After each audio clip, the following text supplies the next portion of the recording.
presidential campaign, you are campaigning in the entire country. And sometimes for a much shorter time than those who have smaller constituencies. In fact, those who have smaller constituencies, some of them have 6 months in which to campaign. But for the presidential, you have at most 2-3 months. I think the longest we have had has been close to 3 months, 90 days. But we have 100, we are now I think near 150 districts. So you'll be campaigning in 2 districts in 1 day, and you will never go back until the end of the campaign. So you need a mechanism that will keep your campaign alive all over the country and eventually take charge of the voting itself. And knowing, having been through this experience, I realized that a combination of that, of those weaknesses which were now administrative, and these other challenges of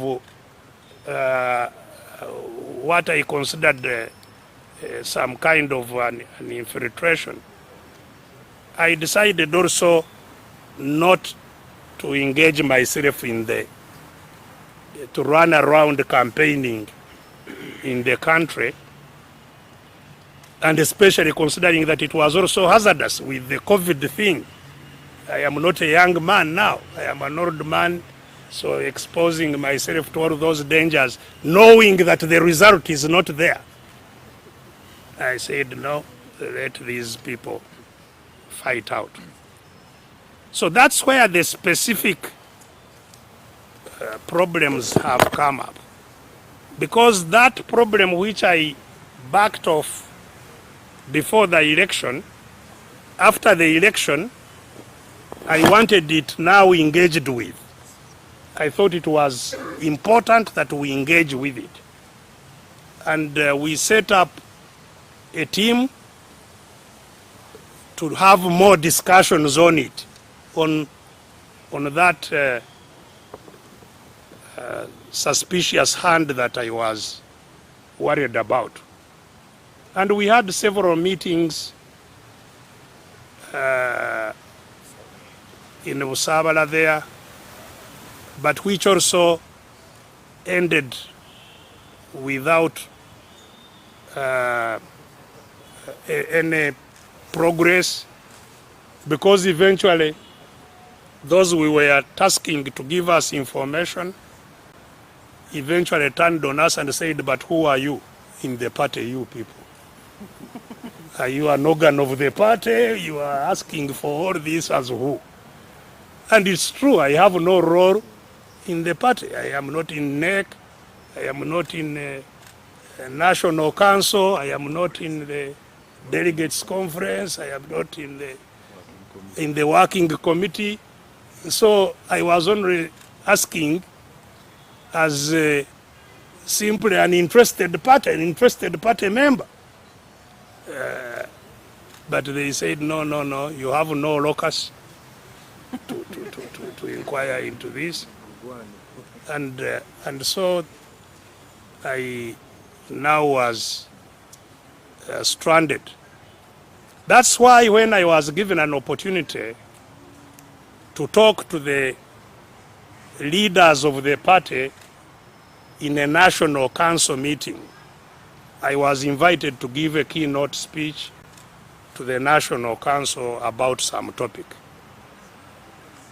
And after giving my speech, I asked the chair if the chair could allow me to explain to the leaders who were assembled why I did not become active in the 2021 elections.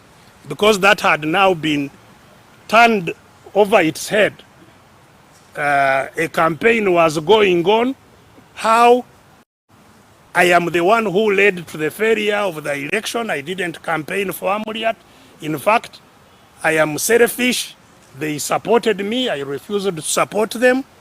In fact, I am trying to fail the leaders from the east. I'm undermining leaders from eastern Uganda. So a tribal element crept in, and I could see it was heading in a dangerous direction. So I thought it was incumbent on me now to give some information to the members of the National Council. And that's what I did in the National Council, the last National Council of FDC. I told them pretty much what I have told you. And from there, quite evidently, some kind of a war broke out. But the National Council, having heard, because Nandala, of course, replied to what I said in the National Council, and I was not accusing Nandala as a person. This whole thing has now been branded like it's a Besigye Nandala duel. There was nothing like that. It was the party leadership as a whole that I was engaging over what had happened in the party. It was not specific to Nandala, but Nandala chose to reply at that National Council meeting, and the National Council decided in its wisdom that there should be set up a committee of elders to now investigate this matter thoroughly, try to reconcile all of us who were having issues in those matters, so that the party can once again move smoothly. It took some time for that committee to be appointed, and before the committee could be appointed, the mobilization against me was in progress, intensifying. But I was not very bothered. Eventually, the committee was appointed by the party president.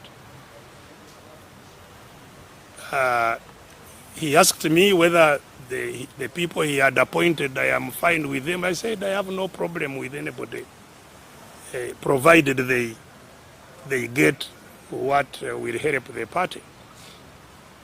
And I appeared before the committee. But while the committee was sitting, the committee they themselves appointed was sitting, they set up on a campaign across the country. They called leaders of all the districts of Busoga and started discussing what the committee they set up was supposed to handle. They started showing how Besigye is the problem, how he has received money, he never accounts, how he has, I don't know, done what, how he's a tribalist, he doesn't want people from the east, and so on and so forth. From Busoga, they went to Mbale and held a meeting with all the districts of the other east. Then they went to Lango and held a meeting with the districts of Lango, went to Acholi, In the meantime, their committees here seated. In fact, in one of the meetings that was in Busoga, the chair of the committee was also invited there. And that has eventually created a problem even within the committee. So, I think all that is possibly what culminated in some of our members deciding to talk amongst themselves about how to save the party. The ones who were convened by Honorable Semuju. I think now, and they are working on their own. I am not involved with them, but I think they considered that where things had reached, they should invite leaders of the party and see how to rescue the party. The other contradiction that is there is, of course, about the election, because the FDC elects its leaders every 5 years. The last election was supposed to be in 2020. That's when the term of all our leaders expired, 2020. But when it expired, the party thought that it was inopportune to hold elections then because of the COVID pandemic. And so they invited the National Council to extend the life of the leaders in office by another 3 years, which 3 years are expiring this year. So there is supposed to be an internal election renewing the entire leadership of the party this year. That has become another point of contention. And I am not really familiar with all the details there. Maybe you should interrogate them and the other members of the party. But I know that there has been controversy over the management of that election. With the Electoral Commission especially, just like happens in all areas where capture happens, the Electoral Commission seems to be accused by some members or leaders of the party that the Electoral Commission is captured and acting in a manner that cannot lead to an acceptable outcome. There have also been some other contradictions, I think, relating to the impending elections. So there is a controversy. Some people say NEC sat and took a decision to stay elections and first do certain critical things, stay while doing certain critical things. Neither was the election stayed, nor were those things undertaken. So there are issues to do with the electoral process. And in the meantime, the National Council, which set up that Elders Committee, is supposed to now sit on the 28th of this month. It's been reconvened to sit on the 28th of this month. And but in the meantime, the elections, while that controversy has not been resolved, which the National Executive, I think, was advising that they should first resolve these controversies so that they go into the election in a harmonious way. The other members or leaders of the party are saying, no, we don't care about all that. We shall go on with the elections, whether you like it or not, and whether there is National Council, whether NEC says what, we shall go on. So there is now clearly, I think, confusion in the organs of the party. That is what I can see in terms of specifics and my role in them. Where do we go from here? Or where does FDC go from here? I think without the leaders stepping back and taking a breath to calm down, the crisis will definitely escalate. And I can't predict where the party will end, but quite likely where others have ended.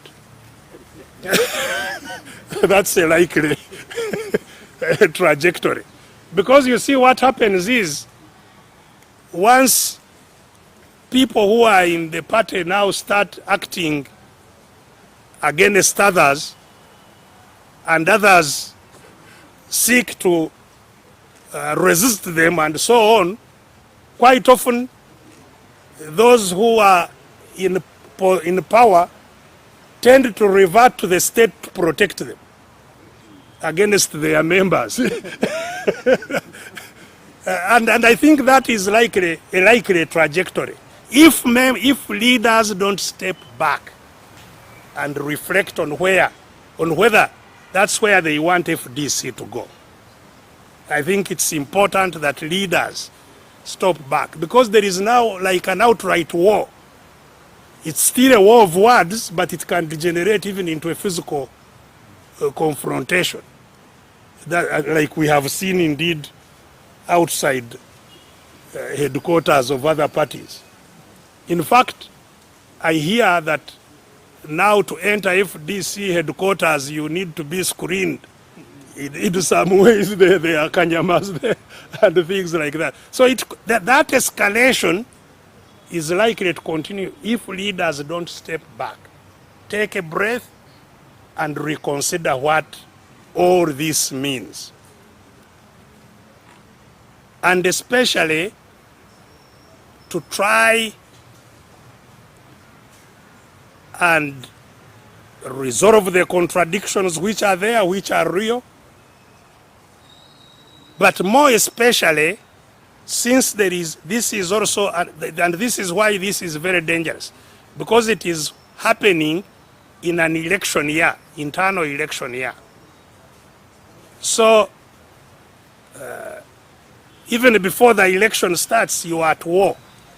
There is no way the managers of the elections are suspected to be uneven-handed.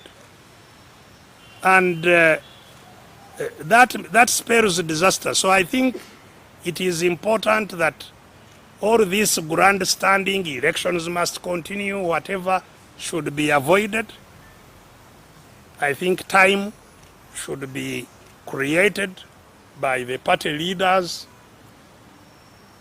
to resolve these contradictions, to have a credible process, a process in which they are, all members are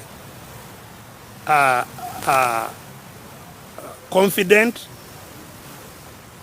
These other issues can even play themselves out in the elections, and maybe there will be no way of stopping that. But that's sometimes what elections resolve. They resolve contradictions, provided the outcome will be respected by all. Because if they are not, then you are heading for a rupture. That is the unfortunate trajectory you may end up with. So I hope that there will be sense prevailing to halt the electoral processes, at least until the next national council, where the controversies that had